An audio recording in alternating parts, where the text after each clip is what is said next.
favourite subject or least favourite subject?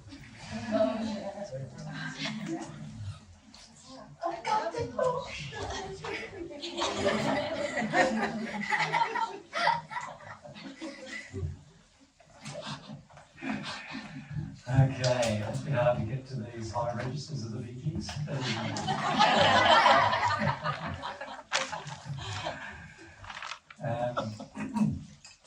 So we thought we'd start off the afternoon. We want to do two things this afternoon. One is we'd like to talk a little bit more about the higher principles. We haven't got to the highest ones yet, have we?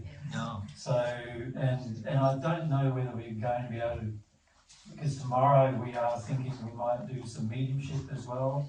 We thought maybe like a spirit day where you can, we'll do some mediumship, but ask any questions you have about spirit influence, spirit, anything like that. Yeah. And maybe even channel some of our spirit friends where you can ask them some questions. So today it means we've only got really 2 and a bit hours left, haven't we? So we'll probably try to get through this quickly. Because we do want to, I just want to at the end of the day talk about awareness versus awakening. You know, those two different things. And you know, to do that we're going to have to terminate the discussion about emotion and other things a bit short. But let's talk about the sin of controlling emotion.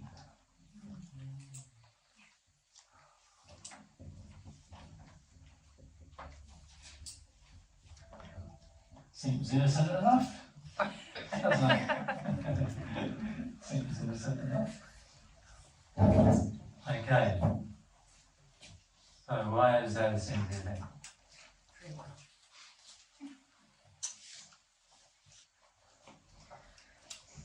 We've come so far to not know this. Maybe if I go at the back. Yeah, thank you. And then across.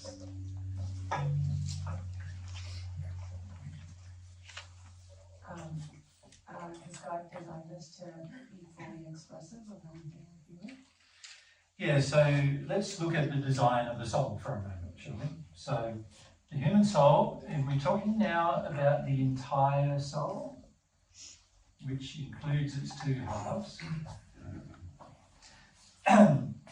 So what God designed is that emotion is the way that the soul experiences almost every experience. In fact, emotion is like the brain of your soul. It's like the intellect of your soul.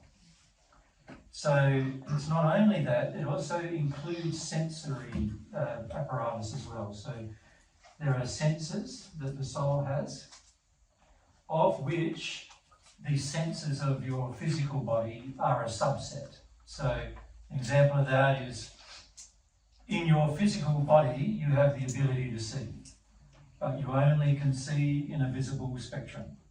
The visible spectrum is the frequencies of light between infrared and ultraviolet, and they are the visible spectrum that your eyes have been designed to see. Your spirit body has the same sense of sight, but it has a wider visible spectrum. So you can see colours that are infrared and ultraviolet. And in those areas of light, there are far more colours. So you know how all of our colours on Earth are sort of a mixture of infrared to ultraviolet colours?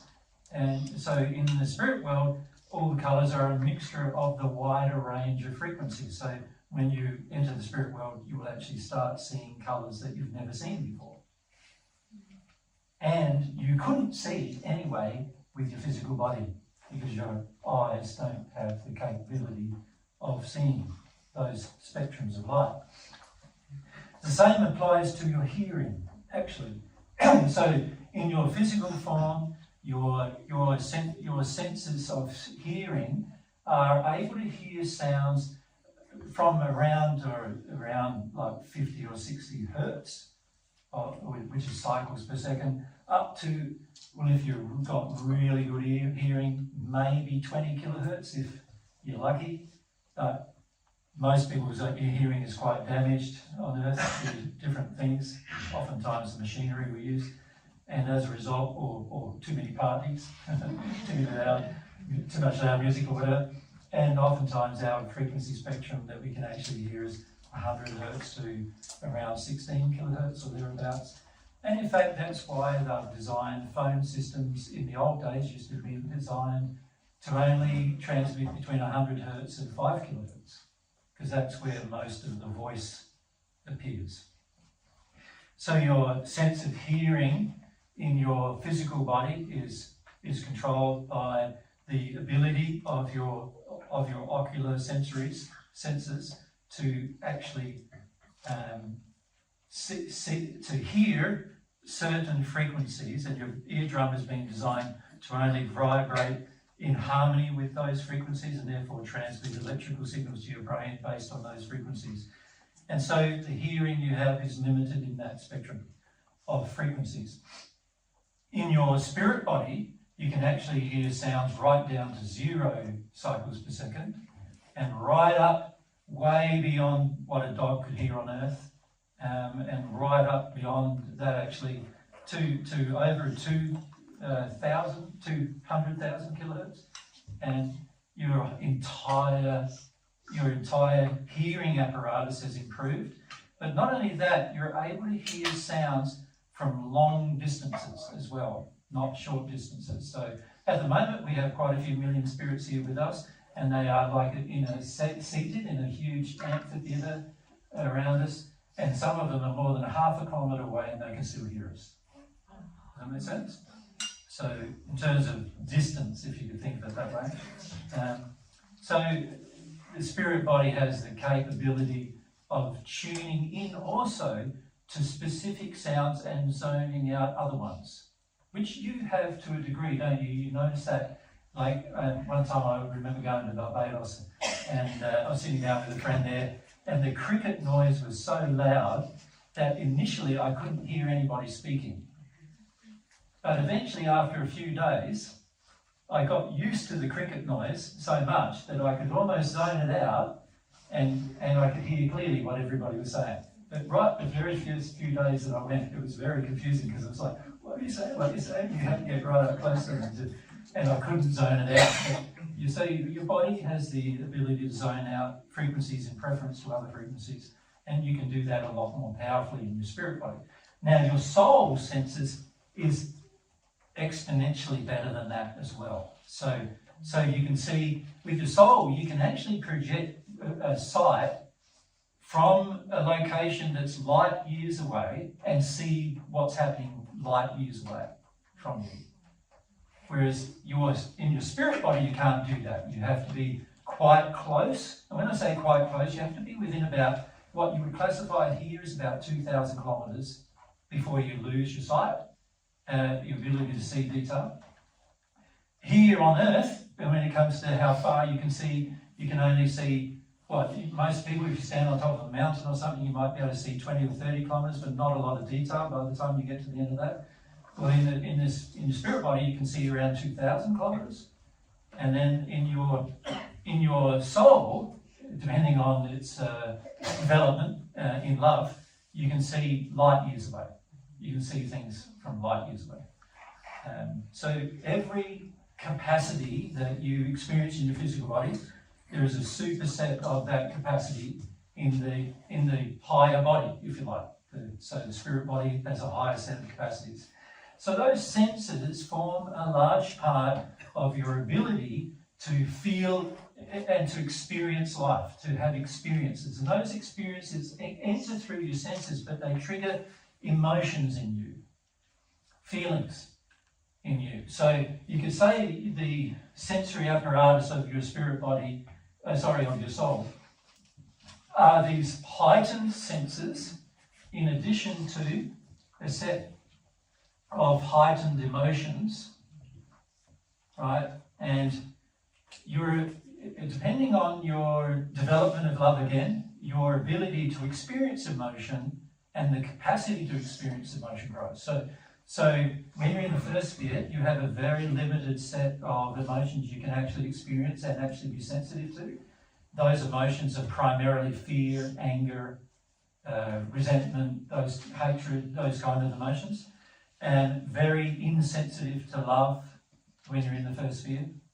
And then as you grow through the spheres, you'll find you become sensitive to the nuances of other emotions, because you drop off the emotions that are more unloving. And as you do that, you become far more sensitive to the nuances of the emotions that are loving. And so you start to be able to tell the difference between compassion and gratitude, between admiration and respect, between, different forms of emotions that honour and respect. You can feel the difference between those emotions because you become more sensitive to them as you grow.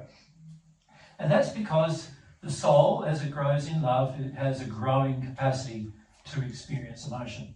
And in fact, the way in which you store your memories is these are stored only because emotions are stored. And so what happens a lot of the times, it's the things that we refuse to feel completely are the things that we end up remembering and trying to forget. So those kind of things are traumatic events, for example. So what happens a lot is we refuse to feel the traumatic event completely.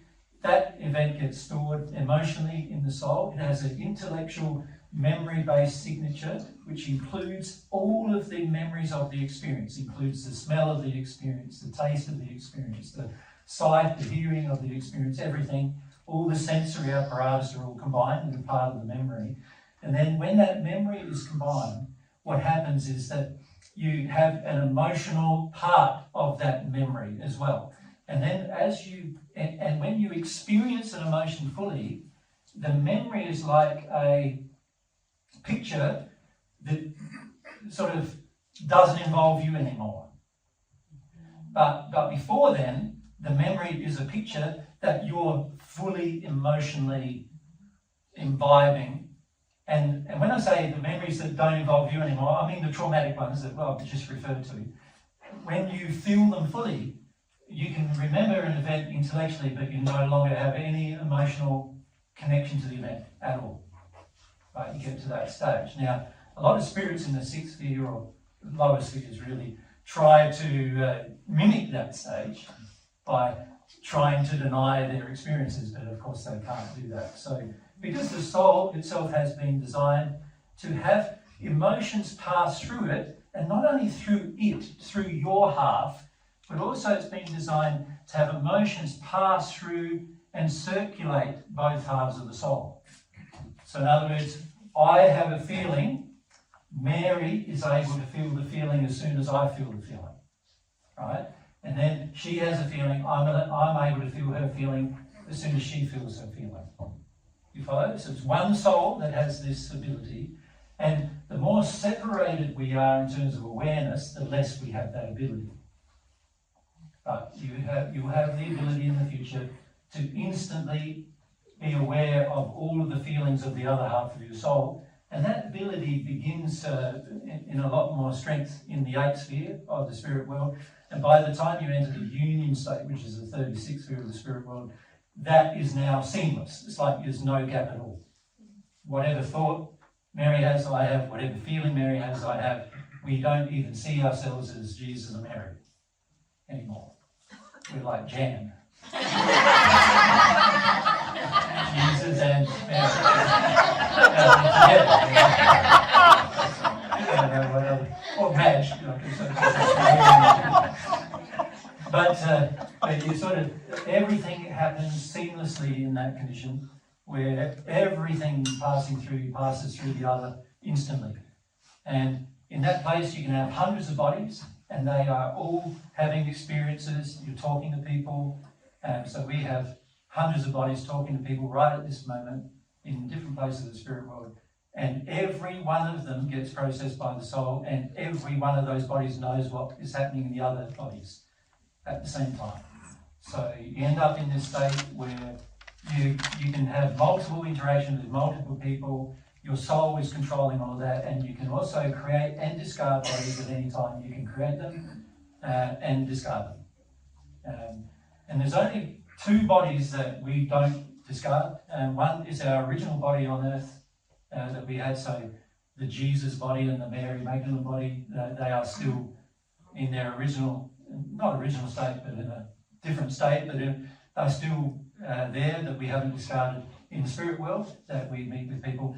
And of course, the two bodies we now are connected to as well. So, but these are the capacities of your soul as your soul grows. Now, all of those capacities are based upon how much information you can process at any one point in time. And that information is dependent on how much love you receive from God, how much you've grown, and also how much emotional capacity you have to cope with it all. You know, you need to have, you need to be able to get to a stage where you can handle large amounts of very complicated emotions from all sorts of sources and understand and where they're coming from and what's going on with them, as well as what's going inside of yourself. And that is how the soul is being designed, to grow with God's love. Now, a person in the sixth sphere can't do those things. So, perfect natural man can do a subset of those things, but can't do all the things I've just mentioned. But that's the capacity of the soul in a union state versus the, say, sixth sphere state versus what state many of us experience on earth. Does that make sense to you? Now, I know that's just a very quick technical overview, and at some point in the future, we might discuss that in a lot more detail. But what I'm saying is how important it is to understand the importance of tuning into your senses and tuning into your emotions is. Now, when I say tuning into your senses, what I mean there is, you know, you have the sense of touch. That is a sense you can tune into or zone out of. Right? When you tune into it, you'll be very sensitive to the slightest of touch. You'll get to the stage where just a small breeze, you can feel it. You can actually you get to a point eventually in the soul where you can feel when other people have touched your spirit body, or even just gone to touch your spirit body. You can actually feel people's intention to do it, rather than even just what they do. And the senses become so sensitive that you can feel what is not only going on at a physical level, but also at an emotional level, spiritual level, the intentions. And in addition to that, you get so sensitive that you can absorb that information from thousands of sources all at the same time. Right? But to do that, there needs to be a growing in the connection to your senses. So, you know, when people have an accident, and they say they didn't feel it, and they think that's a good thing, well, it's not actually a good thing. It's detuning from your senses, right? God desires you experience your senses to a greater degree so that you can enjoy them. Right? And this includes all your senses, including your sexual senses, all the emotions that are part of your senses. You've also got all of your normal senses of your body, sight, taste, hearing, all those senses. And all of these senses grow in capacity as you grow in love. Now, if this is the way in which in the end, the soul's brain works this way, like the signature of who you are is going to be all about what interacts emotionally with your personality and your nature, and how you then choose to exercise your senses and in what direction you use them. That is going to determine the joy of your future to a large degree. And in that place, you can imagine that if you're shutting down things emotionally, pushing them under, you are now inhibiting your soul's ability to grow in this regard. So your soul's been designed to feel feelings. It's one of its primary goals of design, because without feeling feelings, you're not going to be able to enjoy anything. So you need to be able to feel feelings to enjoy things. The problem that many of us face is that due to sin and the actions of others, usually in our childhood and everything, we've learnt to shut down our senses so much that the only things we can enjoy are things that are very much in our face, like forcefully delivered and stark in nature. And what I mean by that is, you have to have, you can't just feel enjoyment of a day unless there's a pretty scene around you first. You can't feel the enjoyment of the food unless the flavour is so strong that it almost burns your mouth. And nowadays you can see even manufacturers notice they are making foods now that have got so strong in flavours because the average person can't feel the nuances of flavour anymore, and because of different things that are happening in our body, and we've detuned from different things so much. So the flavours have to be very strong and very determined flavours before we can taste them or smell them and sense them. And this is all because the emotional part of us is shutting down. It's been taught shut down from childhood, and we're just shutting down further. Right? So that's how the soul works. Brief summary. Right? Obviously, a lot more to understand about that. Mary and I have spent 2,000 years examining how the soul works for lots of reasons, and because it is the pinnacle of God's creation, and it is the key to understanding Himself. Right? But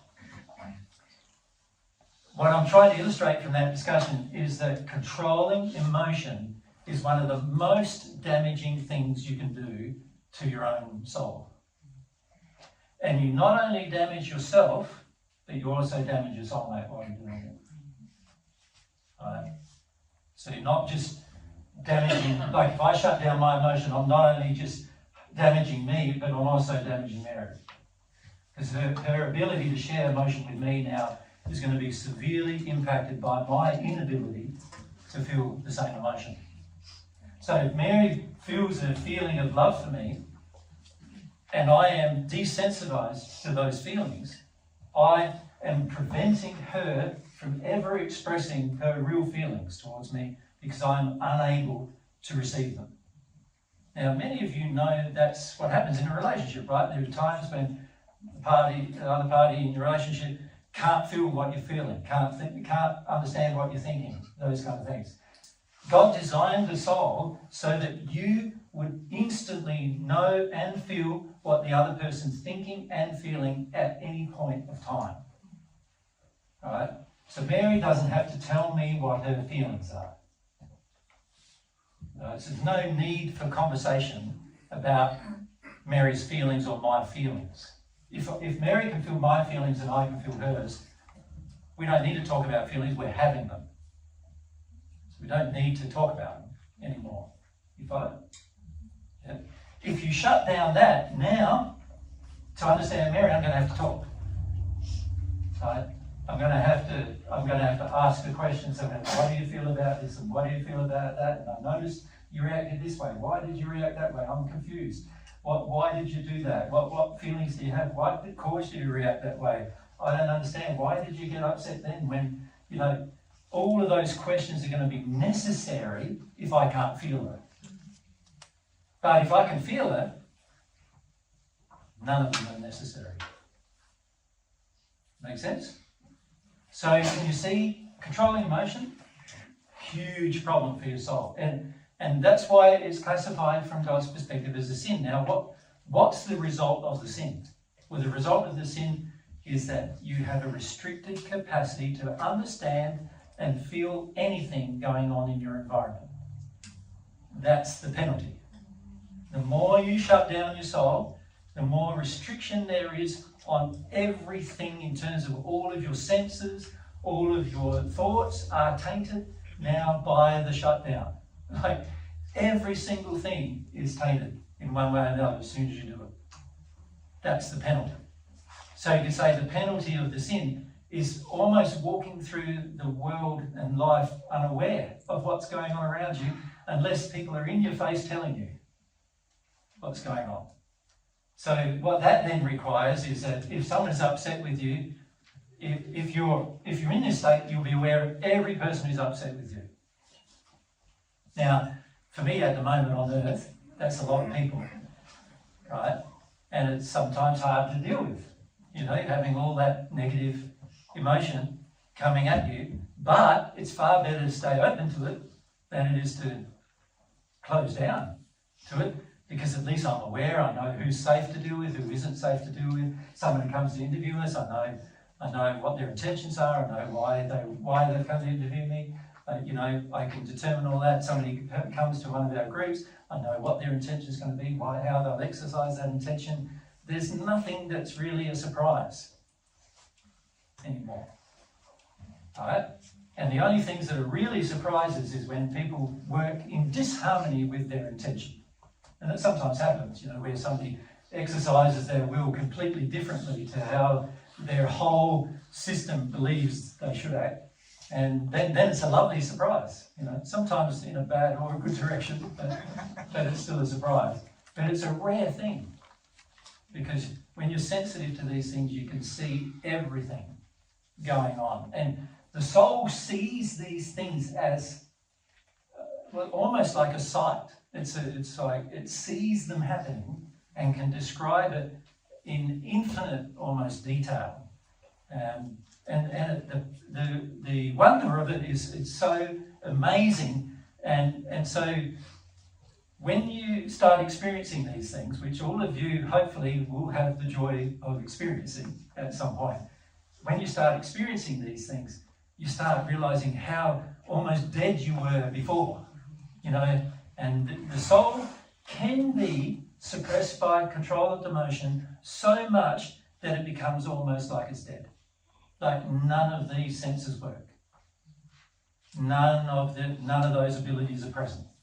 And this is what it's like for many people who arrive in the hells of the spirit world. They sort of feel they have dead souls because they don't have any of these senses working, and they can see other people do.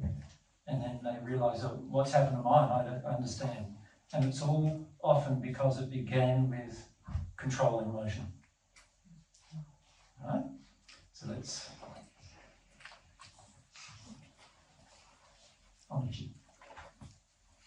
Yesterday, right before I met you, I was controlling my emotions. I was in line, there was one woman ahead of me, and I knew I was getting close to meeting you, and I started shaking internally, and I felt like I was going to cry, but I shut it down.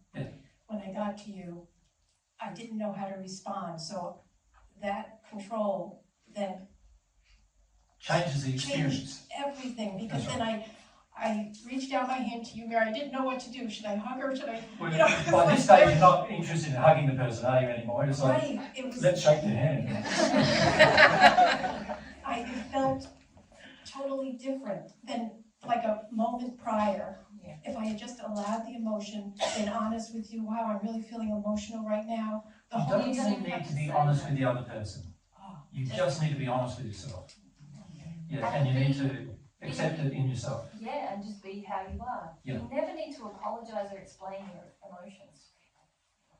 If you're having them for yourself, not projecting them, then that's you being you, you know, in that moment. Yeah, so, yeah. So you don't have to explain them or anything. You've got to learn to be them. Yeah. Back and Sarah, and then down to Lisa next time.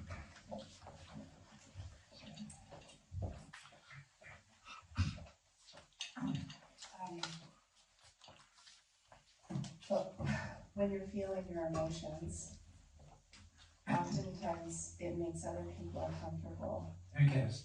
And so but then what's your response if you just want to be with your emotions? And like I'm thinking about just today, I was in my emotions a lot today, and a lot of people were coming and asking me if I was okay. Yeah, they don't need to. Yeah. You know, a lot of times what happens is other people see you feeling an emotion which distresses them, and then they react in a way trying to cheer you up so that they're not distressed anymore. There's a lot of selfishness in that. You know, that's when somebody's truly feeling an emotion, and like if I can feel you truly feeling an emotion, I'm not going to interfere. If I feel you need some help because you're feeling something that's not real, then I might say something. But for the most part, I won't interfere, because you have the capacity to feel your emotion, and you don't need to share it with anyone else. Because we do this a lot with our children. We do. Yeah, how are you? Are you going all right? What's wrong? Oh, you don't need to, you're okay, Yeah, you're all right. calm down, all sorts of things.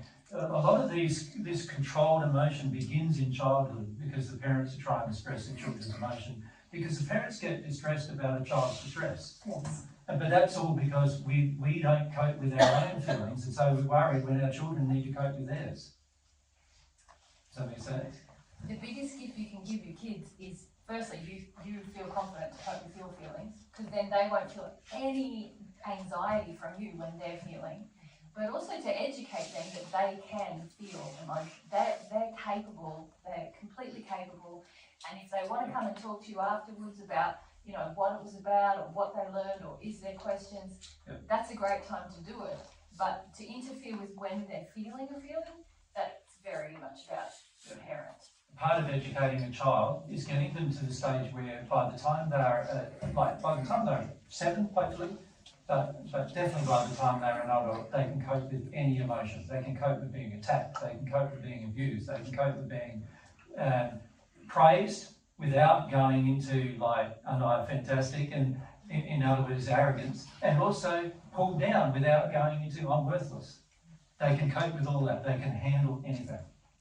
And when you're in that state where you can handle anything, that's when you can be pretty happy. You can see how you can be yourself then, can't you? Yeah. Because you're not reliant on how everyone's going to respond to me.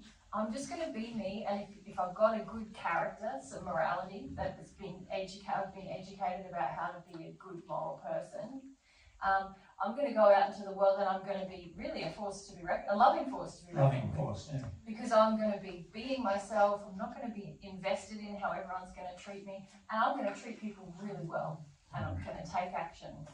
Yeah. What if there's an emotion that you know is causing a disease in a child? Well, every disease in a child is generally caused by either parents or grandparents or spirits that are parental, usually connecting with the child in some way, in a destructive manner. So let's say the child has leukemia. Well, that is usually a grandparent or a great-grandparent who probably died from the same sickness, who's connected to the energetic systems of the child, trying to help the child, and that's usually what causes it. So again, if the child is capable of feeling its own feelings, it would recognise, oh, granny is with me or great granny is with me, and it's not good, you know, and they'll do something, be able to do something about that. When it comes to a lot of childhood sicknesses and diseases, a lot of it's in response to the parent's suppression. So parents need to look at how much they're suppressing the child, how much they're trying to control the child's emotion, how much they're trying to cheer up the child, how much they're trying to stop the child from feeling its grief. All of those kind of things have a large effect on the disease systems that are caused in the body, which is caused by the child feeling that the parents want it to suppress itself. Yeah. If a parent feels, I can't cope with my grief, what does the child feel? I can't cope with my grief. They might be prone into asthma. Or I need my parent to cope with my grief. Yes, Yeah. yeah. All those things. Yeah. And then as your child is getting older, obviously they're accruing their own condition now, their own emotion. Their own thing. And sometimes you can see, wow, that's my emotion that now my child has got. Yeah. But the worst thing you can do is then tell the child that they can't feel that emotion. You know, the best thing is for both of you to feel it. Then how do you teach your child then to feel that emotion? Firstly, by you doing it. You've got to do it first. Otherwise you're a hypocrite. Otherwise you're a hypocrite, right? Yeah. The child is more sensitive to feeling its emotion than you are. You know, and the reason why that is quite obvious. Obviously, the child has had less suppression, probably, particularly if it's your own child. It's probably had less suppression than you have had in your own childhood, perhaps. Or by the time you're an adult, you've already suppressed quite a lot, generally. And so the child being a child is suppressed less. And so it's more prone to be its feelings being enabled as long as you haven't fed its addiction to avoid. Right? Now, this is where a lot of parents go wrong, because they feed their child's addiction to avoid hard emotions. And then, of course, also parents have a very stoic attitude generally to the emotion of the child, because you're worried that you're being a bad parent if your child's feeling something. And as a result of those things, the child gets very suppressed, and that can exhibit itself in disease or rage or even suicide and other emotions as a result of that. So the key is to make sure as a parent that you're never ever, you're teaching the child how to have emotion without teaching the child how to control it. Now, when I say control it, I don't mean that they are allowed to go into a rage and beat you up, right? Because that's not just uncontrolled emotion. That is now blaming someone else for an emotion. Do you see the difference? So when we talk about letting your emotions be uncontrolled, we're not saying you can blame other people for your emotions. See, let's say I'm angry, and let's say I'm angry with my partner. If I hit Mary in that rage, or even yell at her in that rage, right? I am now being unloving to her, and I'm also not feeling my real emotion. My real emotion is sadness, and I'm unwilling to experience it, and I'm blaming her for it. Right? So my real emotion is sadness. That's the emotion that I'm stressed out or fearful of feeling, and then I blame her, and then I take it out on her. So there's a whole unloving process that goes on between you having your own emotion and then taking your emotion out on someone else. Right? There is never a reason for taking your emotion out on someone else. Never a reason. So that's part of your education as a parent, is to educate your child about that as well. So if your child's screaming at you, they're out of line. There's never a reason for a child to scream at you, right? They need to learn how to experience their own emotions. Now, the only caveat I would put with that is, have you done some really bad things to your child? And if that's the case, I'd let my child scream at me. You know, let them have their, and admit, yes, I did those wrong things, you know. And let yourself have those admissions. But if they're just yelling and screaming at you because they want an addiction, like they want you to take them to basketball or something and you won't do it, or they want to visit their friend for a weekend and you won't do it, and they're yelling at you about it, then obviously they're way out of line. Yeah? And the child needs to learn how to have its emotion without damaging anyone else in the family, including you. And this is what you teach them. They need to learn how to cope with their emotions to the point where any emotion that they have, they're able to experience without blaming another person for it. Yeah. Lisa.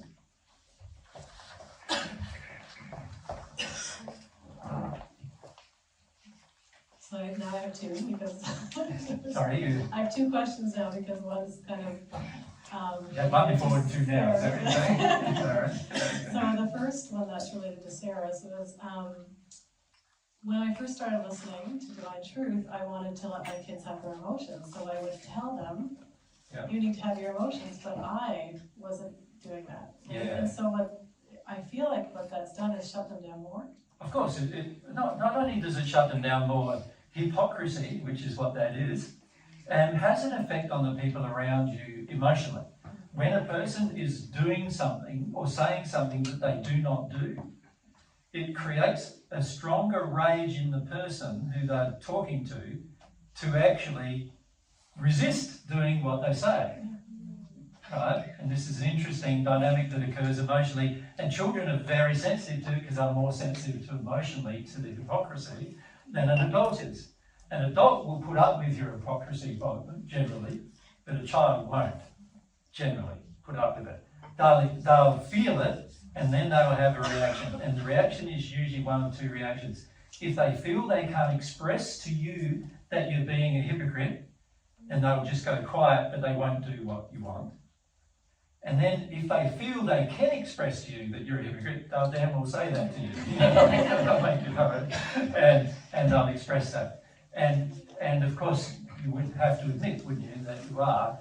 And so, yes, when you're helping a child after you've learnt truth, and many of you are in the position, aren't you, where you've got children who are growing now, and you hear truth for the very first time, and you go, wow, look at what's happened in what I've taught my children, and that's understandable. Then what you need to learn how to do is to let them have the feelings they have without you trying to control their feelings in any way, including trying to get them to have it. Yeah, well, that's happened in the last few years now. That's shifted, and I can see that they're having their more feelings, and it's a little bit different. And I also noticed that their friends who had actually more controlling parents were more emotional. Like they were even... Correct. And also because their friends have a large influence on the children. Yeah. So if the children's friends are able to, if your children are able to feel and experience their own emotion, any friends that they have that are sincere friends will feel more inclined to feel their emotions too. Just because of the influence that they have on each other. Yeah. And they'll also feel it as a relief. See, most children feel feeling emotions is a relief. Most adults feel feeling emotions is a trauma. Right? So because of that problem, you've got parents feeling emotions is a trauma, children feeling emotions is a relief. Already there's a lot of opposition between parents and children about emotion under those states. Now, what a lot of parents do is through their attitude and their teachings and their general spiritual beliefs and so forth, slowly the child, by the time the child becomes an adult, many times the child approaches the same stoic attitude of the parent. You follow? And you'll see this happening over years sometimes. And sometimes it can take like 40 years, and eventually the child becomes similarly as stoic as the parent. You follow? And it might have taken that long for that to occur. And a lot of that is because the child, obviously brought up in that environment, doesn't have any confidence in its own ability to cope with its own emotion without there being some external agreement to it feeling that emotion. Right? And this is a very dangerous thing for you in your life and your children in their life. If you cannot handle your own emotion, you are going to become dependent upon other people very rapidly. You're going to end up, listening to gurus, and you're going to end up, being misled by people who say, I can help you avoid your emotion this way, and I can help you avoid it that way. And you can also be misled by things like drugs and alcohol and all of those things as methods to avoid emotion. Because if you don't believe and feel confident within yourself that you can handle yourself, then you end up looking for substances and people to handle things for you. And you'll actually interpret, like if Mary comes along, let's say I can't handle grief, and Mary comes along and she feels all this commiseration for my grief because she grew up with a dad who was full of grief and he couldn't feel it, and she has all this commiseration for my grief as a male. I'm going to feel she's my partner, she's wonderful, right? So now I become dependent on Mary for me to feel grief. Very dangerous. I need to be able to feel grief for myself, right? Mary needs to be able to feel it for herself. And then when we come together, it won't be like a commiserating emotional response. And also attraction won't be bound by the commiseration. It'll be bound by deeper things about personality and nature instead. A lot of attraction that happens on earth happens just because of there being what I would call dependent emotions. I'm dependent, I can't handle my grief, and Mary feels sorry for me about it. And I think, she's wonderful for feeling sorry for me about this. She's the only woman who really loves me. She's the only woman who really understands me. Right? That kind of feeling. And then I feel attracted to her. And even sexually, I will sexually open up towards a woman who has that feeling towards me. Right? If I'm in that state where I'm avoiding my own grief, and a woman's in that state where she wants to help a man with his grief, I will feel very sexually attracted to that woman as a result. But none of it's real. It's all... And that's the sin, right? Like this is where how the emotion becomes like the controlling of your emotion is just so harmful in so many ways. Yeah, it affects your life now, it affects your relationships right now, all of your friendships right now. It affects your physical body right now, happiness. and it affects your future.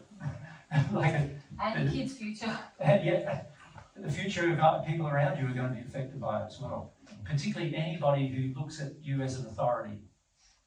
So your children, for example, if you're at work and you're in a position of power at work, like responsibility, anybody looking up to you will be affected by it. It affects so many different areas. in most friendships, there's a level of pecking order in most friendships. Anybody who's in the position of power in the friendship who also, you know, feels bad about feeling emotion, feels attacking about emotion, feels condescending about emotion, ridiculing about emotion, will have a huge effect on every other ones of their friends who look up to them. It affects so many different things. Yeah. And on that, the controlling emotion, for me, I feel like a lot of my emotions come out at night. Like I usually feel them, not like yesterday, I could feel there was something. Yeah. But it wasn't until sort of I prayed and I wake up in the middle of the night and I go, oh, there it is. And then I feel it. Is that controlling emotion or is that? Yeah, it's an example of during the day, most of us feel that we're not in the position or safety, in enough safety to actually feel our emotions constantly. So what we do is we bottle up the emotion for the day, and then when we have a private time, some of us who are a bit more connected will have a private time, and then you'll say, right, now you're allowed to feel it. And then, but the trouble with that is you've already bottled up some. And it's unlikely you're going to get to the bottom of it in that moment, because you've already bottled it up. You've already learned to suppress it under certain circumstances.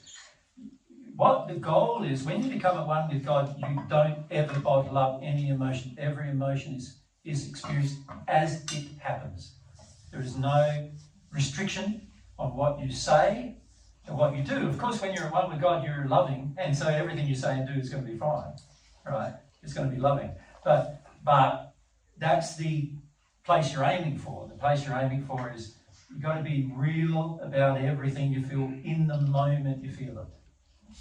Yeah. Now, you can see society is very against that as an idea or concept on Earth. In celestial society is very for that. You know, that's one reason why the celestial spirit world is so beautiful. But on Earth, it's very against that. And in fact, most places that are governed by sin are against this process of expressing any emotion other than anger, fear, resentment, hatred, shame, these kind of emotions. Other than that, most people are against expressing any emotion as it happens. Even happiness. Yeah, even happiness. Too happy. People get very jealous on Earth about somebody being too happy and very angry, and the average person will project a lot of rage at that person who's happy, and also on Earth people project very strongly if you have any level of self-confidence. They project a lot of very angry emotions about a person who has any level of self-awareness or self-confidence. And so they get very angry about that as well. And so there's a lot of methods on Earth used to control a person who sort of exceeds the boundaries of what emotions are socially acceptable. Yeah. Okay, we come over there and then.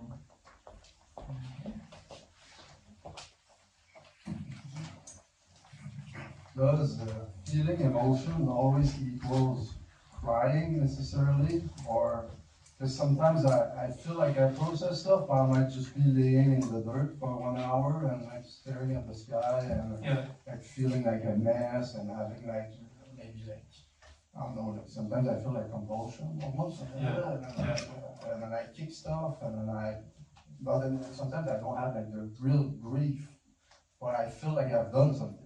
Is it possible? Well, every emotion is designed by God to be felt completely. So if you're sad, naturally you will be crying. So when I say sad, I mean grief or terrible, what's the word we could use to describe sort of the depths of despair, right? You're going to be crying. There's going to be times when you have that. And there's also going to be times when you feel ashamed and other emotions, but those kind of emotions are fear-based emotions, so you're going to have to go through fear as well as something else to feel that. So an example of shame is like, let's say, when I was young and I engaged in some sexual play with, a neighbour or something like that, and we're both the same age or a similar age, and somebody found us doing it and really shamed us for it, like mum found us and then shamed us for it, then you'll probably have some sexual shame to deal with. Now, the sexual shame will have a layer of terror over it, which is the attack coming from your mother, the terror of that attack, and the withdrawal of love in that moment. And then underneath that will be some grief about how that's affected your life. So how you experience your emotions is going to depend on what emotion it is. In, I think it was England, just recently, I talked about the process I went through to become in this life, because in this life I was shut down. Like by the time I was 33, I was pretty shut down. Right? I didn't really know what any emotion really was, and I pretty much used my intellect to dominate my entire life by that stage. And I just started going through the process of emotionally awakening when I was 33. And one of the things that I did was I found a site on the internet called the Centre for Non-Violent Communication or something, and I don't recommend following its advice, but in there was a page I found about emotions, and I had a page of all these different emotions listed, and you know, describing emotions that they classified as positive, and then emotions they classified as negative. And in finding that, it was very helpful for me. The rest of it wasn't helpful at all, because they talk about, you know, hiding emotion when you're communicating with others, which is not what God recommends at all. But in the emotion list, there were words, single words that were used to describe specific emotions, right? And what I found was that I didn't know what any of them meant, what they felt like, right? So what I did is I kept this page with me, I laminated it actually, and kept it with me, and any time I had any feelings at all, I started to try to educate myself about what word described that feeling. Does that make sense? So I could put words to the feelings, because I'd been so detuned by that stage that I couldn't put words to any feelings. I didn't know the difference between despair and grief, for example. I didn't know the difference between happiness and joy, and I didn't understand, you know, what these words really meant in terms of a feeling meaning. You know, I knew the word. You can look it up in the dictionary and it says whatever, right? So I could do all that, but that didn't help me very much because I wasn't in tune emotionally. So what it did for me was, by having those feelings there, I started practicing what it felt like to feel those feelings. Does that make sense to you? Just as a way of trying to open up to practice tuning into what that meaning of that word felt like as a feeling. And in doing that, it helped me open up a lot to different feelings that I didn't know or understand before then. You follow? And I recommend that most of you do that, because most of you have been quite shut down in different ways from childhood. And particularly if you're men, actually, you're going to find probably the need to do that even more than a woman, because women are generally allowed to have emotion more than men are on earth. And even many of you women don't like your men having emotion, right? You feel quite unsafe when they have emotion, when they feel some grief or some anger or shame or whatever. You feel like, oh no, the man who's providing my physical security and safety is now having an emotion. What's going to happen now? Like, there's a whole lot of things linked into that. And so most people do not understand that towards a man, there is often a lot more restriction. And this is why men revert to rage and then violence more than a woman generally would. A woman generally has an outlet with her friends to talk about their feelings, at least, whereas a man generally does not have that, even with his friends, right? Because it's viewed as a competition with daddy, with friends most of the time. So most men in particular are very detuned to even knowing what emotions are, let alone being able to feel them and describe them, right? So I'd recommend you do that for yourself as a way of trying to open up to what the feelings are. Practicing emotion, because that's true. Like, I often have no words or no any way to describe things. Yeah. I don't really know what they mean either. Yeah. Um, And the not until you completely release emotion generally that you can even describe what they were. Yeah. I feel like I've just been like digging a bit, like, but I never allowed myself to fully go. Correct. Which is all about control, right? Yeah, that's the thing I wanted to ask you earlier with Judd, something you said earlier in some videos not too long ago that I picked up. It's like, I realized for the first time that I could communicate with God. Yeah. Like I could ask things, like genuinely kind of emanating it from my heart. Yeah. Because I'm a really big mental guy, and sometimes I just concentrate on like dropping down here and I ask something. And then I started having feelings, and sometimes I doubt and things like that. But So asking God with your feelings. asking God with my feelings. Yeah.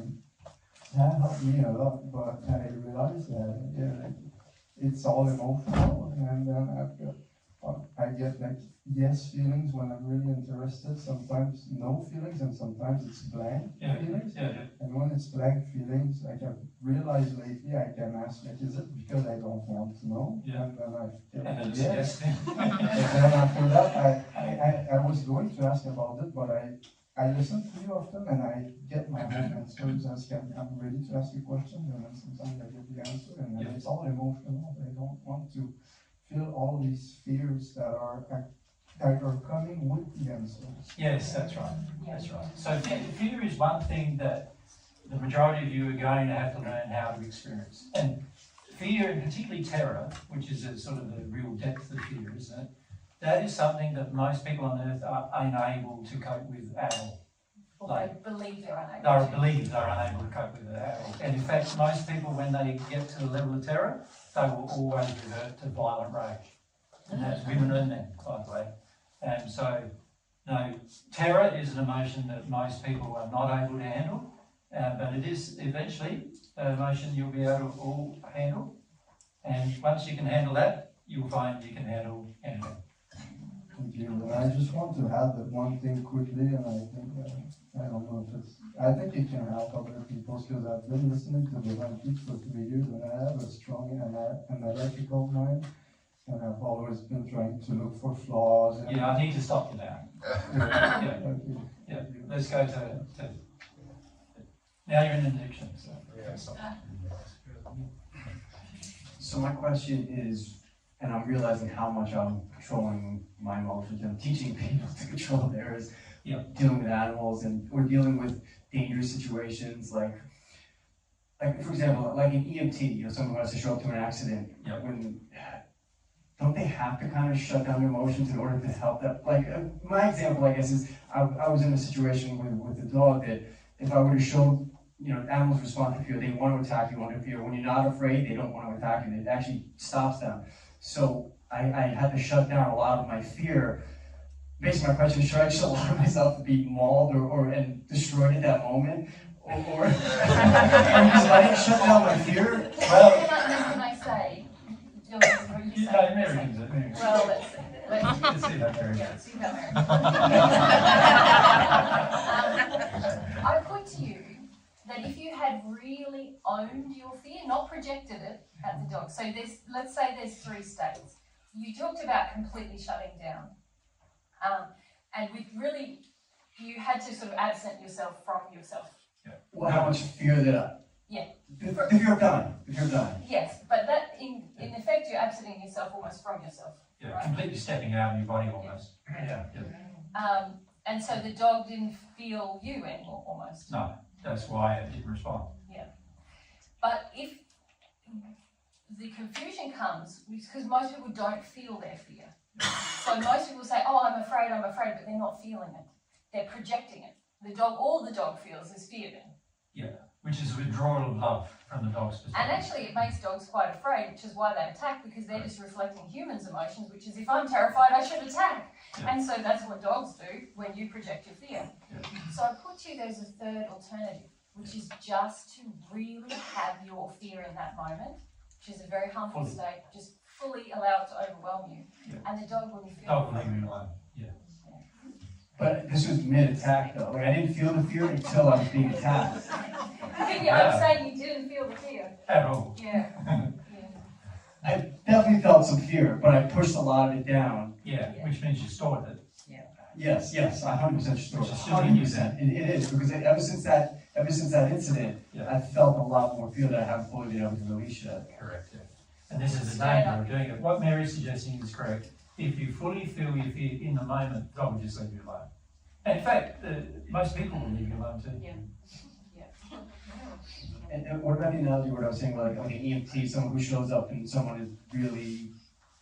Well, if you're going to be an EMT, my suggestion is fully feel all your fears before you do be an EMT. Okay. And a lot of EMTs will tell you they're not actually terrified when they find someone who's had an heart attack. Are they desensitized though?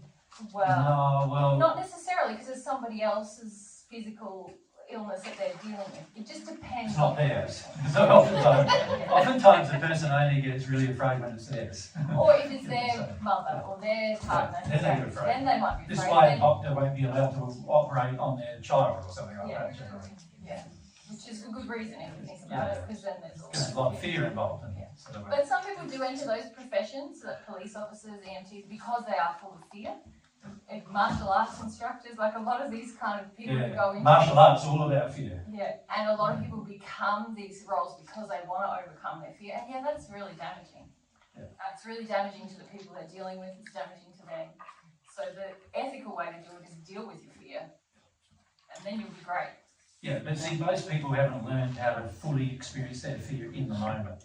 So the reason why then it becomes dangerous is because the people around you all feel you denying fear as a withdrawal of love. So there's no longer any love in the situation anymore. And now, if it's an animal, it's going to respond to the lack of love. And depending on how unsafe it feels, will depend on how it responds. So if you fully engage your fear completely and just feel it, the animal won't feel any of your fear. But if you only feel a bit of it and then suppress it, the animal will feel a large amount of that fear still.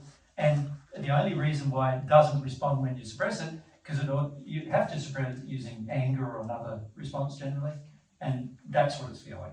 That if it attacks you, it might get harmed, and that's why it stops attacking. But the best course of action is to feel it in the moment. Hard to say because Easy to easy say, to say, hard to do. And the reason why it's so hard to do is the majority of us are so used to avoiding terrifying situations in any way we possibly can.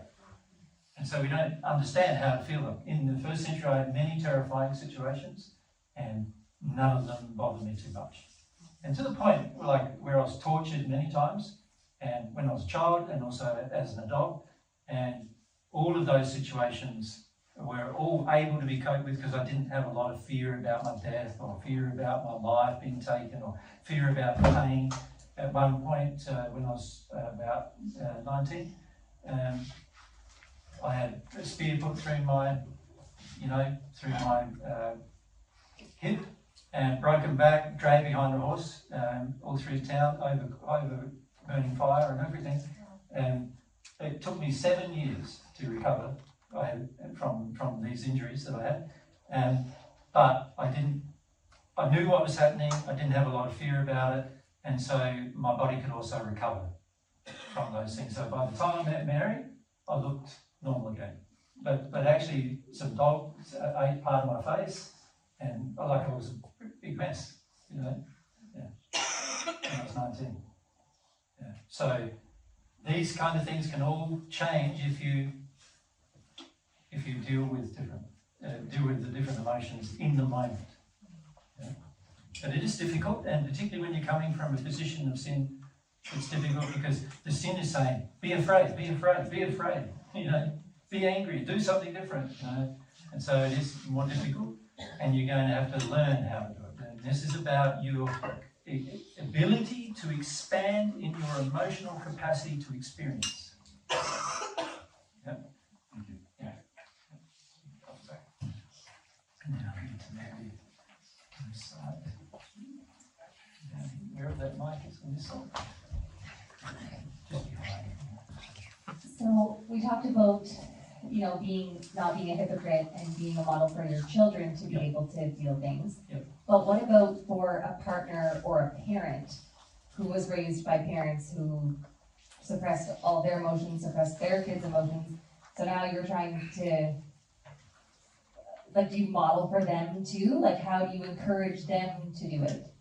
Because, Well, firstly, you've got to understand, that you've got to have a good, strong look at your desire to encourage somebody else to feel their feelings. Oftentimes, that desire to encourage them, as we call it, is actually selfish.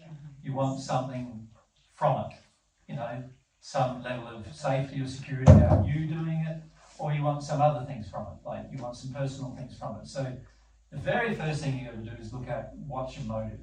Is your motive selfish, or is it? well, specifically, I'll say with my dad, he's Yep. going through cancer right now. He's very sick. Yeah. And I know that it's emotional. Yep. And I have even an awareness of what some of those emotions Are. are, and I've tried to be brave, and I've tried to, Yep. you know, explain that to him from whatever little perspective I have. Yeah. Does he want to hear? Kind of. He was more actually open than I thought he would be. He was less aggressive than I thought he would be. Yep. But my only motivation is that he can help heal himself. No, it's not. Your emotion is right now.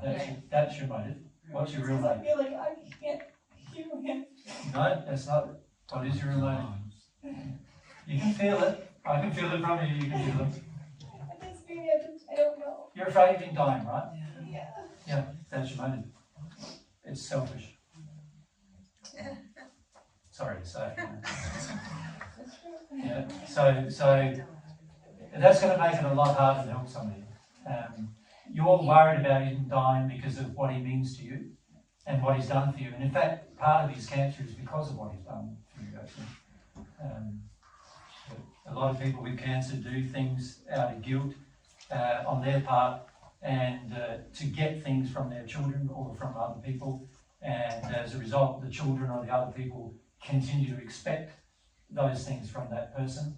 And the person, of course, is unwilling to give it up because of what they themselves want out of it. So, yeah, cancer has a dynamic where it's not just the person with cancer that's participant in the sin, but also every person around them participates in their sin.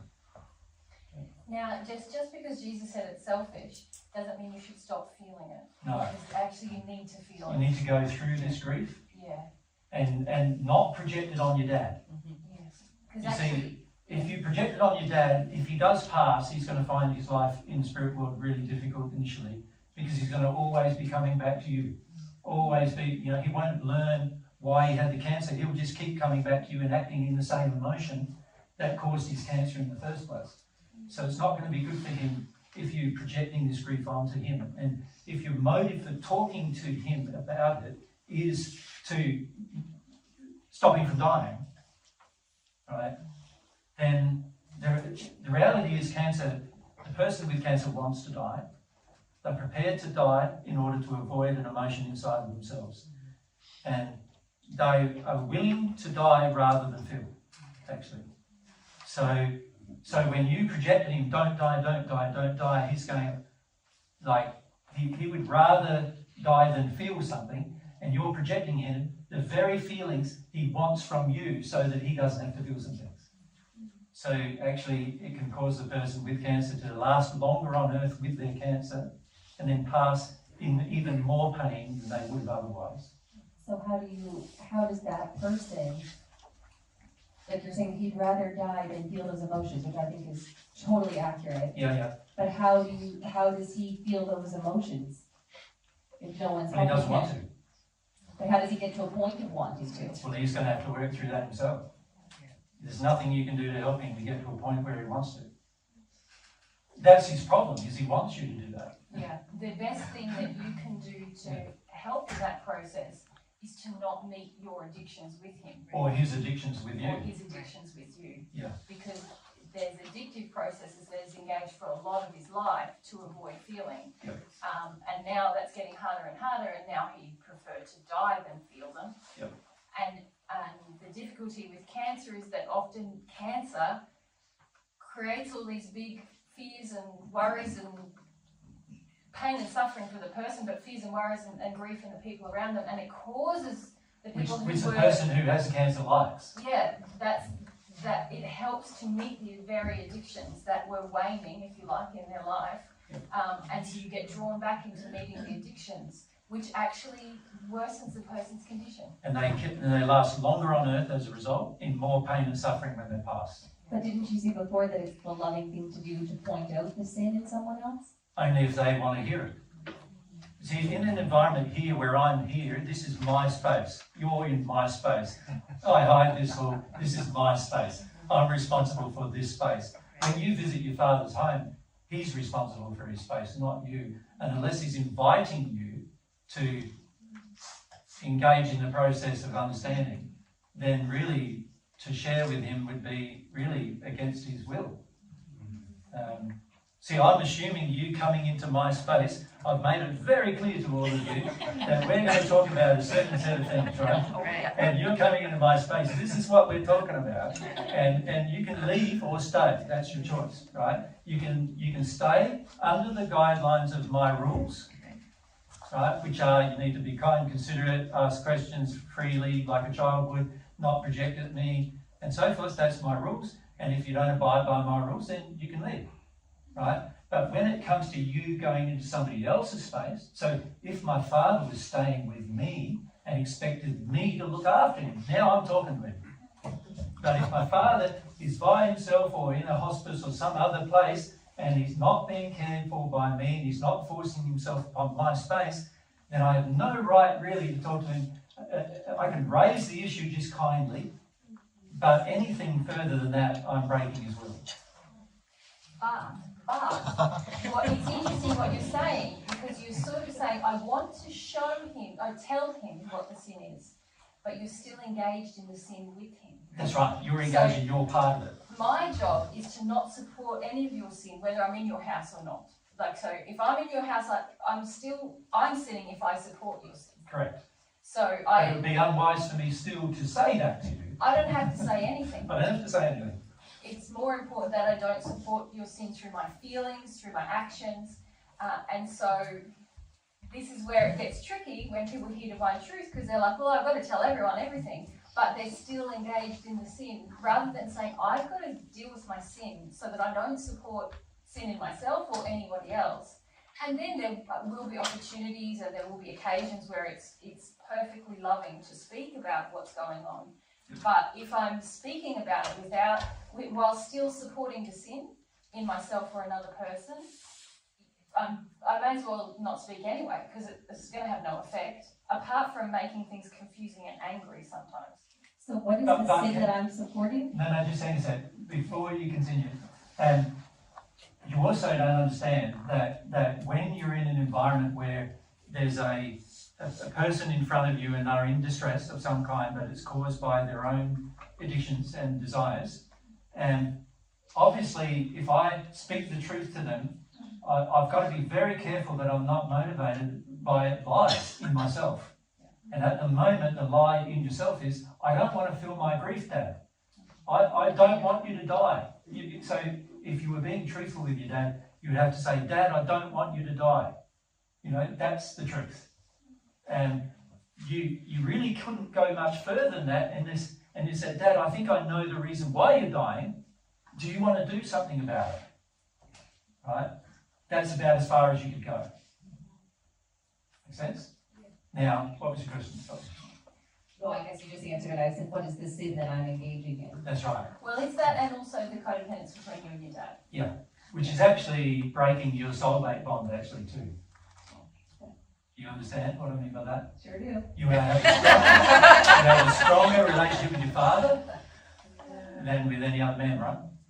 My husband would agree with that. Yeah. And it's not good, is it? No. So basically that's what I'd call an emotionally incestuous relationship with your father. Yeah. And those kind of relationships are very damaging and cause disease, actually, frequently. And they're very damaging in your relationship with your partner too, because your partner's always going to feel like he's second man. And the issue is with the soulmate bond or even partnership, unless this person is the most important person in my life, I shouldn't be with them, right? You know, and many of us don't realise how attached we are to our mums and dads until they die. And then we have huge grief that comes up at their death. And often that grief is much higher than the grief of the death of a partner. Yeah. Yeah. And that's all indicative of there being a codependent addiction with the opposite gender parent. And it's frequent that boys have this with their mothers and girls with their fathers. So how do you even start to break that?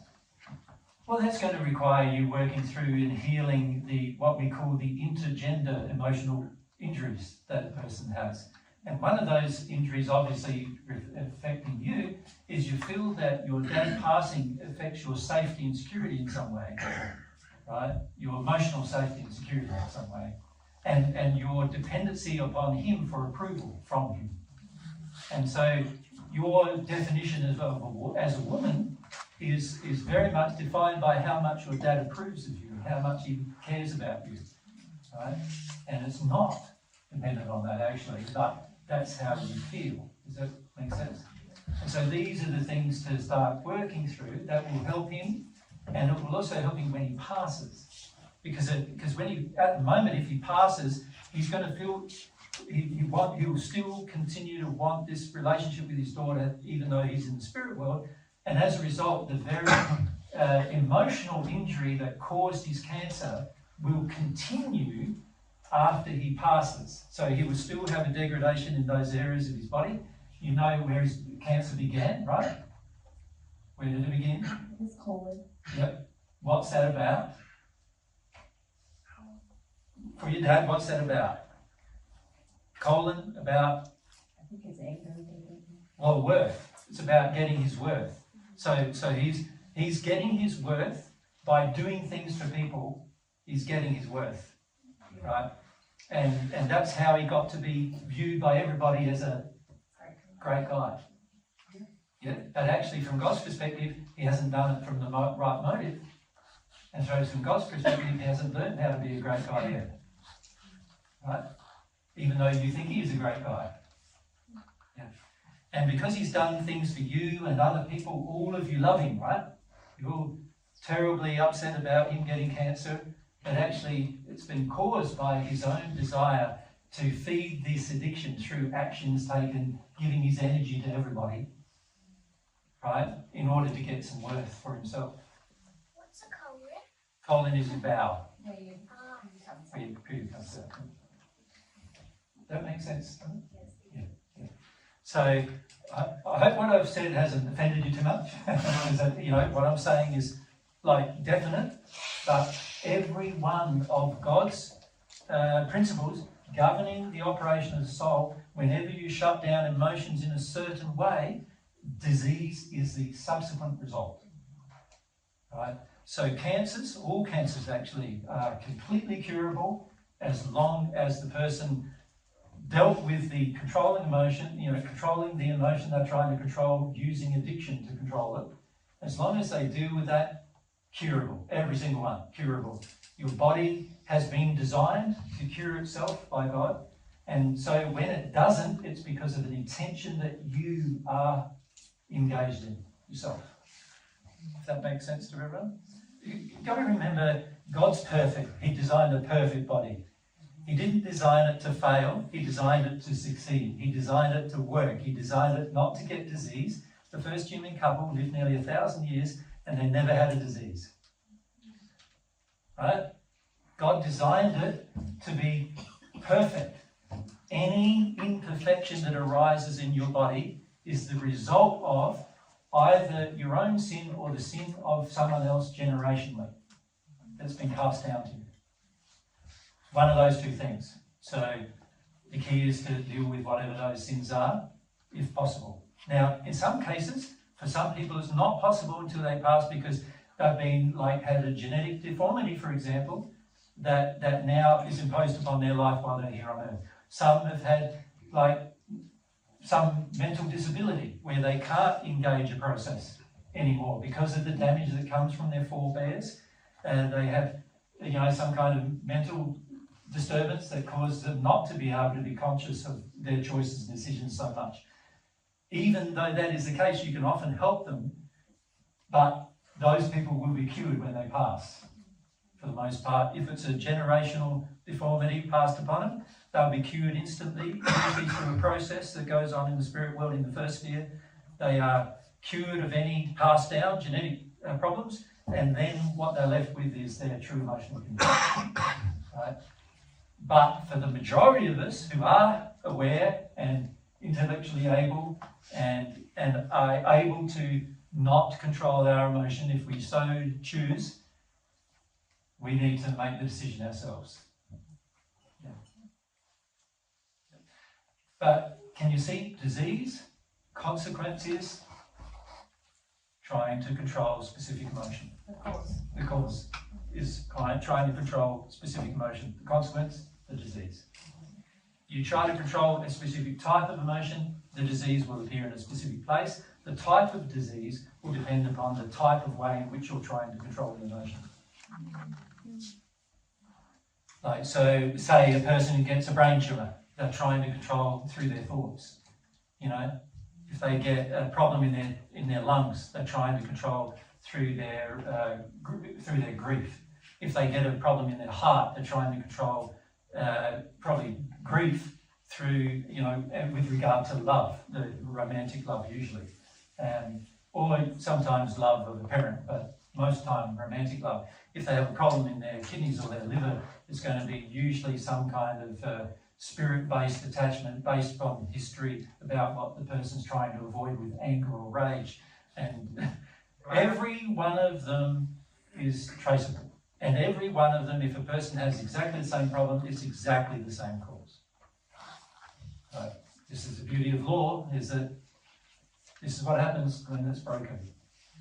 You get exactly the same effect. Yeah? So this is very important to understand.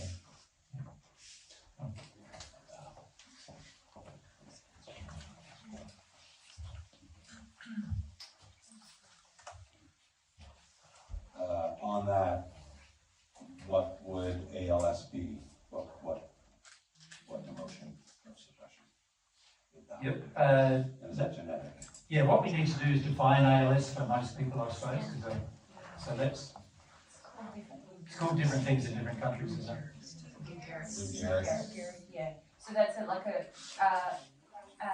gradual wasting of your physical Body, muscular system. Eventually it shuts down your respiratory system again, and that's the way that a person passes. But it's similar to MS in some ways, I don't think causally, but in presentation. Yep.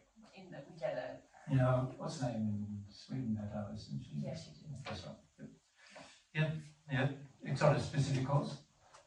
You're asking what it is? I'm asking sort of what emotion suppression caused that one.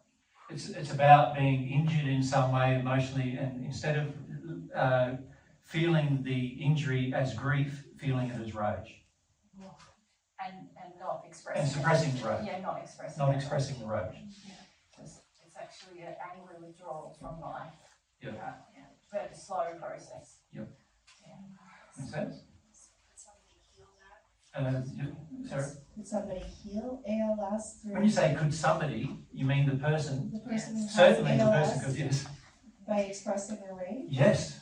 And ultimately their grief. Yes. It's going to be a process. The problem with some of these motor neurons though, is if you don't do it soon enough, the myelin starts stripping off your brain and all sorts of things start happening, and now it's very hard to recover from some of those things.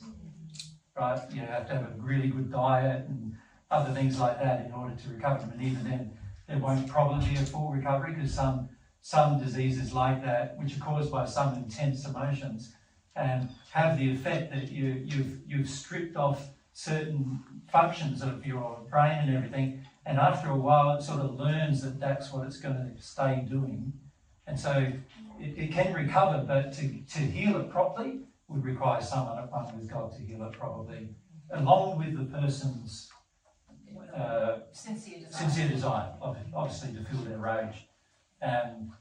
Unless they choose to feel their rage, nobody on earth or in the spirit world can heal them. Not who is in alignment with God, anyway. Yeah. That makes sense?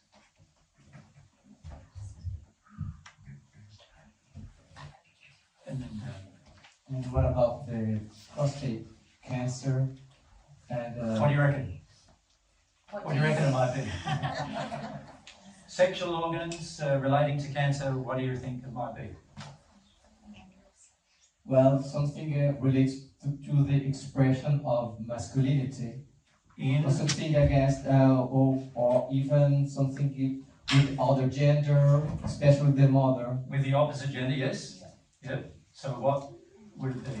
It's really using sexual feelings to gain feelings from the opposite gender, and pandering to the opposite gender in order to gain those feelings. That's the sin. That's the sin. Yep. So engaging sexually so as to avoid certain feelings with women. yeah. Or sort of putting yourself last in preference of the woman's desires and feelings. Yep. In order to get feelings from a woman. In order to get sexual feelings from the woman. Approval, like something like approval. Well, sexual approval and sexual desire, from the woman, yeah. Yep.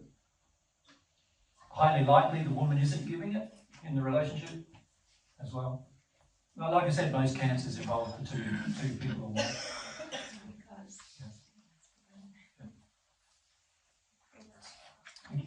Yep. Now, I don't want this to be an answering session of all your diseases. Is that what it is? Is that what it is? You got one. Well, yeah, that's a fun one. Bladder cancer.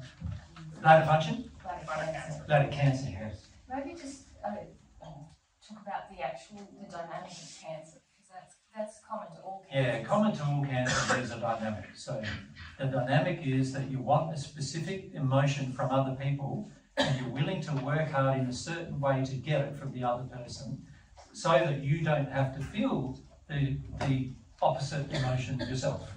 So often involves sacrifice of self, working very hard in certain areas in order to try to get this feeling from other people, and a huge resistance to giving up working for others, doing this addiction for others. yeah.